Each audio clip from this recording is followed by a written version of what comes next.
Hello ಎಲ್ರಿಗೂ ನಮಸ್ಕಾರ. ಅಬ್ಬರಿಸಿದ್ದಾರೆ ಆರ್ ಸಿ ಬಿ ವುಮೆನ್ಸ್ ತಂಡ. ಕೇವಲ 12.1 ಓವರ್ಸ್ನಲ್ಲೇ ಮ್ಯಾಚ್ ಫಿನಿಶ್ ಮಾಡಿದ್ದಾರೆ. ಬ್ಯಾಟಿಂಗ್, ಬಾಲಿಂಗ್, ಫೀಲ್ಡಿಂಗ್ ಮೂರರಲ್ಲೂ ಇವತ್ತು ಬೆಂಕಿಯಾಗಿತ್ತು R C B women's performance. Grace Harris ಅಂತೂ ಆಲ್ಮೋಸ್ಟ್ 100 ಮಿಸ್ ಆಯಿತು ಅಂತ ಹೇಳ್ಬೋದು. 40 ಬಾಲ್ನಲ್ಲಿ 85 ರನ್ನನ್ನು ಹೊಡೆದಿದ್ದಾರೆ. ಡಾಮರ್ ಡಿಮಿರ್ ಬ್ಯಾಟಿಂಗನ್ನು ಆಡಿದ್ದಾರೆ. ಬಾಲಿಂಗ್ ಕೂಡ ನೆಕ್ಸ್ಟ್ ಲೆವೆಲ್ ಆಗಿತ್ತು.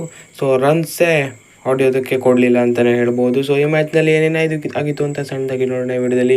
ಅದಕ್ಕೂ ಮೊದಲು ಚಾನಲ್ಗೆ ಸಬ್ಸ್ಕ್ರೈಬ್ ದಯವಿಟ್ಟು ಸಬ್ಸ್ಕ್ರೈಬ್ ಮಾಡಿ. ಬನ್ನಿ ವಿಡಿಯೋನ ಪಟ ಅಂತ ಸ್ಟಾರ್ಟ್ ಮಾಡೋಣ. ಸೊ ಮೊದಲು ಇವತ್ತು ಯು ಪಿ ವಾರಿಯರ್ಸ್ ಬ್ಯಾಟಿಂಗ್ ಮಾಡ್ತಾರೆ. ಸೊ ಆ್ಯಸ್ ಯೂಶ್ವಲ್ ಲಾರನ್ ಬೆಲ್ ಮತ್ತೊಮ್ಮೆ ಬೆಂಕಿ ಸ್ಪೆಲ್ಲನ್ನು ಹಾಕ್ತಾರೆ.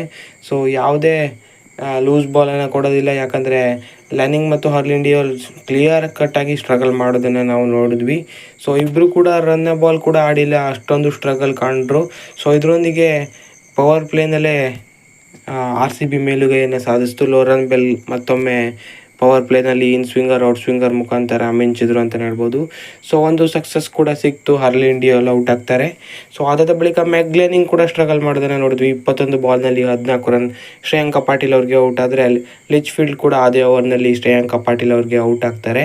ಅದಾದ ಬಳಿಕ ನಾದೇನ್ ಡಿ ಕ್ಲರ್ಕ್ ಒಂದೇ ಓವರ್ನಲ್ಲಿ ಕಿರಣ್ ನಾವ್ಗಿರೆ ಮತ್ತು ಶ್ವೇತಾ ಶರಾವತ್ ಅವರ ವಿಕೆಟನ್ನು ಪಡಿತಾರೆ. ಇದರೊಂದಿಗೆ 50ಕ್ಕೆ 5 ವಿಕೆಟನ್ನು ಕಳೆದುಕೊಳ್ಳುತ್ತೆ ಯು ಪಿ ವಾರಿಯರ್ಸ್ ತಂಡ. ಸೊ ಒಂದೊಳ್ಳೆ ಪಾರ್ಟ್ನರ್ಶಿಪ್ಪನ್ನು ಬೇಕಿತ್ತು, ಅದನ್ನು ಚೆನ್ನಾಗಿಯೇ ಬಿಲ್ಡ್ ಮಾಡಿದ್ರು ಒಂದು ಕಾಂಪಿಟೇಟಿವ್ ಮೊತ್ತಕ್ಕೆ ತಲುಪಲು ದೀಪ್ತಿ ಶರ್ಮಾ ಮತ್ತು ದಿಯಾಂಡ್ರಾ ರೊಟ್ಟಿನ್ ಅಂತಲೇ ಹೇಳ್ಬೋದು. ಸೊ ಮತ್ತೆ ವಿಕೆಟ್ ಹೋಗೋದಕ್ಕೆ ಕೊಡೋದಿಲ್ಲ. ಒಂದು ಟೈಮ್ನಲ್ಲಿ 8 ಓವರ್ನಲ್ಲೇ 50ಕ್ಕೆ 5 ವಿಕೆಟ್ ಹೋಗಿತ್ತು. ಕೊನೆ ತನಕ ಕೂಡ ಇವರಿಬ್ಬರೇ ಆಡಿ ಮ್ಯಾಚನ್ನು ಮುಗಿಸಿದ್ರು. ಸೊ 35 ಬಾಲ್ನಲ್ಲಿ 45 ರನ್ ನಾಟ್ಔಟ್ ಆಗಿ ದೀಪ್ತಿ ಶರ್ಮಾ ಉಳಿದ್ರೆ, 37 ಬಾಲ್ನಲ್ಲಿ 40 ನಾಟ್ಔಟ್ ಆಗಿ ದಿಯಾಂಡ್ರಾ ರೊಟ್ಟಿನ್ ಕೂಡ ನಾಟ್ಔಟ್ ಆಗಿಯೇ ಉಳಿತಾರೆ. 143 ಹೊಡಿತಾರೆ. ಒಂದು ಲೆವೆಲ್ಗೆ ಸ್ಕೋರ್ ಬಂತು ಅಂತಲೇ ಹೇಳ್ಬೋದು. ಒಂದು ಟೈಮ್ನಲ್ಲಿ 100ಕ್ಕೆ ಆಲ್ಔಟ್ ಆಗಿಬಿಡ್ತಾರೇನೋ ಅಂತ ಅನಿಸಿತ್ತು, ಆದರೆ ಕೊನೆಗೆ ಚೆನ್ನಾಗಿಯೇ ಪಾರ್ಟ್ನರ್ಶಿಪ್ ಬಂತು. 93 ರನ್ಗಳ ಪಾರ್ಟ್ನರ್ಶಿಪ್ ಕಲೆ ಹಾಕ್ತಾರೆ ದೀಪ್ತಿ ಶರ್ಮಾ ಮತ್ತು ರೊಟ್ಟಿನ್ ಅವರು. ಸೊ 144 ರನ್ನನ್ನು ಬೆನ್ನತ್ತಿದ ಆರ್ ಸಿ ಬಿ ವುಮೆನ್ಸ್ಗೆ ಡಾಮರ್ ಡಿಮಿರ್ ಸ್ಟಾರ್ಟ್ ಸಿಕ್ತು ಮತ್ತೊಮ್ಮೆ. ಸೊ ಗ್ರೇಸ್ ಹ್ಯಾರಿಸ್ ಮತ್ತು ಸ್ಮೃತಿ ಮಂದನ ಅವರಿಂದ ಅತ್ಯುತ್ತಮವಾದ ಸ್ಟಾರ್ಟ್. ಎಸ್ಪೆಷಲಿ ಗ್ರೇಸ್ ಹ್ಯಾರಿಸ್ ಅವರಿಂದ ಎಂಥ ಇನ್ನಿಂಗ್ಸ್ ಬಂತು. ಬೌಂಡ್ರಿ ಸಿಕ್ಸರ್ಗಳ ಸುರಿಮಳೆಗೈದ್ರು ಅಂತಲೇ ಹೇಳ್ಬೋದು. ಸೊ 10 ಬೌಂಡ್ರಿ ಹಾಗೂ 5 ಸಿಕ್ಸ್ ಇತ್ತು ಇವರ ಇನ್ನಿಂಗ್ಸ್ನಲ್ಲಿ. 10 ಬೌಂಡ್ರಿ 5 ಸಿಕ್ಸ್ ಅಂದರೆ 70 ರನ್ ಬೌಂಡ್ರಿಯಲ್ಲೇ ಹೊಡೆದಿದ್ದಾರೆ. ಉಳಿದ 15 ರನ್ನು ಸಿಂಗಲ್ ಟೂಸ್ ಅದರಿಂದ ಬಂದಿರೋದಷ್ಟೇ. ಸೊ 85 ರನ್ಸ್ ಹೊಡೆದಿದ್ದಾರೆ. ಅದರಲ್ಲಿ 70 ರನ್ಸ್ ಬೌಂಡ್ರಿನಲ್ಲೇ ಹೊಡೆದಿದ್ದಾರೆ. ಅಂದರೆ ಲೆಕ್ಕ ಹಾಕಿ ಆ ಲೆವೆಲ್ಗೆ ಡಿಸ್ಟ್ರಕ್ಟಿವ್ ಬ್ಯಾಟಿಂಗನ್ನು ಆಡಿರ್ಬೋದು ಅಂತಲೇ. ಆಗ ಸ್ಮೃತಿ ಮಂದನ ಕೂಡ ಅವ್ರಿಗೆ ಒಳ್ಳೆ ಸಾಥ್ ಕೊಡ್ತಾರೆ.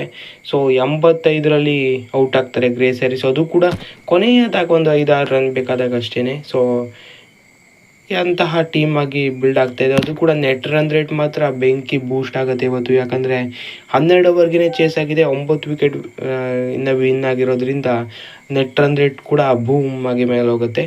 ಸೊ ರಿಚಾ ಘೋಷ್ ಕೊನೆಯಲ್ಲಿ ಬೌಂಡ್ರಿ ಹೊಡಿತಾರೆ. ಕೊನೆಯಲ್ಲಿ ಸ್ಮೃತಿ ಮಂದನ ನಾಟ್ಔಟ್ ಆಗಿ ಉಳಿತಾರೆ. ಹಾಗೆ ರಿಚಾ ಘೋಷ್ ಕೂಡ 4ರಲ್ಲಿ ನಾಟ್ಔಟ್ ಆಗಿ ಉಳಿತಾರೆ. ಸ್ಮೃತಿ Mandhana 47 run, half century chance ಇತ್ತು. ಕೊನೆಯದಾಗಿ ಲೆಗ್ ಬಾಯ್ಸ್ 4 ಹೋಗಿರೋದ್ರಿಂದ 50 ಕೂಡ ಮಿಸ್ ಆಯಿತು ಅಂತಲೇ ಹೇಳ್ಬೋದು. ಇರಲಿ, ಪರವಾಗಿಲ್ಲ. ಅತ್ಯುತ್ತಮವಾದ ವಿಕ್ಟ್ರಿ ಸಿಕ್ಕಿದೆ ಆರ್ ಸಿ ಬಿ ವುಮೆನ್ಸ್ ತಂಡಕ್ಕೆ. So top of the table ಕೂಡ ಹೋಗ್ತಾರೆ ಆರ್ ಸಿ ಬಿ ವುಮೆನ್ಸ್ ತಂಡ. ಪ್ಲಸ್ 1.964 ಆಗಿದೆ ಇವಾಗ ಆರ್ ಸಿ ಬಿಯ ರನ್ ರೇಟು. ಎಂಥ ರನ್ ರೇಟ್ ಬಂದಿದೆ ಒಂದೇ ಮ್ಯಾಚ್ನಲ್ಲಿ.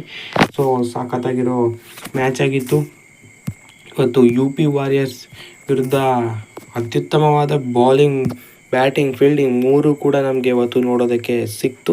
ಸೊ ಇವತ್ತೊಂದೆರಡು ಚೇಂಜ್ ಕೂಡ ಮಾಡಿದ್ರು. ಗೌತಮಿ ನಾಯ್ಕ್ ಅವರು ತಂಡಕ್ಕೆ ಆ್ಯಡ್ ಆಗಿದ್ದರು. ಸೊ ಸ್ಟಾರ್ಟಿಂಗ್ನಲ್ಲೇ ಜಾಸ್ತಿ ಪ್ರೆಷರಿಂದನೇ ಆಡಿದ್ದಾರೆ ಇವತ್ತು. ಸೊ ಓಪನರ್ಸೇ ಜಾಸ್ತಿ ಕಾಂಟ್ರಿಬ್ಯೂಟ್ ಮಾಡಿರೋದ್ರಿಂದ ಮಿಡ್ಲ್ ಆರ್ಡರ್ಗೆ ಏನೂ ಟೆಸ್ಟ್ ಬಂದಿಲ್ಲ ಇವತ್ತು. ಸೊ ಅದೊಂದು ಖಂಡಿತವಾಗ್ಲೂ ಫಿಯರ್ ಇದ್ದೇ ಇದೆ ಥ್ರೂ ಔಟ್ ದ ಟೂರ್ನಮೆಂಟ್ ಮುಂದೆ ಹೋಗ್ತಾ. ಯಾಕಂದರೆ ಮಿಡಲ್ ಆರ್ಡರ್ ಟೆಸ್ಟ್ ಆಗಲೇಬೇಕು. ಮೊದಲ ಮ್ಯಾಚ್ನಲ್ಲೇ ನೋಡಿದ್ವಿ ಕೊಲ್ಯಾಪ್ಸ್ ಆಗಿರೋದನ್ನು. ಸೊ ಇದೊಂದು ಸ್ವಲ್ಪ ಟೆಸ್ಟ್ ಆಗಬೇಕು ಮುಂದಿನ ಮ್ಯಾಚಸ್ಗಳಲ್ಲಿ. ಸೊ ಅಷ್ಟೊಂದು ಚೆನ್ನಾಗಿರೋ ಏನು ಮಿಡ್ಲ್ ಆರ್ಡರ್ ಇಲ್ಲ ಅಂತಲೇ ಹೇಳ್ಬೋದು. ನಾದೇನ್ ಡಿ ಕ್ಲರ್ಕ್ ಕೊನೆಯಲ್ಲಿ ಸ್ವಲ್ಪ ನಿಂತ್ಕೊಂಡು ಆಡ್ತಾರೆ ಅಂತ ಹೇಳಿದ್ರೆ, ಮಿಡ್ಲಲ್ಲಿ ಅಷ್ಟೊಂದು ಅನುಭವ ಇಲ್ಲ. ಹಾಗಾಗಿ ಕೊಲ್ಯಾಪ್ಸ್ ಆಗೋದನ್ನು ನಾವು ನೋಡಿದ್ವಿ ಮೊದಲ ಪಂದ್ಯದಲ್ಲಿ. ಸೊ ಕೊನೆ ತನಕ ಮ್ಯಾಚನ್ನು ಹಿಡಿದಿಟ್ಕೊಳ್ಳೋ ಒಂದು ಆಟಗಾರರು ಬೇಕಿತ್ತು. ಸೊ ನೋಡೋಣ ಏನಾಗುತ್ತೆ ಮುಂದಿನ ಪಂದ್ಯದಲ್ಲಿ ಏನು ಅಂತ. ಸೊ ಸದ್ಯಕ್ಕಂತೂ ಬೆಂಕಿ ಮ್ಯಾಚು. 9 ವಿಕೆಟ್ಗಳ ಭರ್ಜರಿ ಜಯ ಸಿಕ್ಕಿದೆ. ಹಾಗೆಯೇ ನೆಟ್ ರನ್ ರೇಟಲ್ಲಿ ಬೆಂಕಿಯಾಗಿ ಏರಿಕೆ ಕೂಡ ಕಂಡಿದೆ. ಸೊ ಇದೇ ತಾನೇ ಬೇಕಾಗಿದ್ದು. ನೋಡೋಣ ಮುಂದಿನ ಪಂದ್ಯಗಳಲ್ಲಿ ಏನೇನಾಗುತ್ತೆ ಏನು ಅಂತ. ಇದಾಗಿತ್ತು ಈ ವಿಡಿಯೋ. ಹೆಚ್ಚಿನ ವಿಡಿಯೋ ಆಗಿದೆ ದಯವಿಟ್ಟು ಸಬ್ಸ್ಕ್ರೈಬ್ ಮಾಡಿ ಸ್ಪೋರ್ಟ್ಸ್ ಇನ್ ಕನ್ನಡ. ಇವತ್ತಿನ ಮ್ಯಾಚ್ ಹೇಗಿತ್ತು ಅಂತ ಕಾಮೆಂಟ್ ಮಾಡಿ ತಿಳಿಸಿ. Thank you.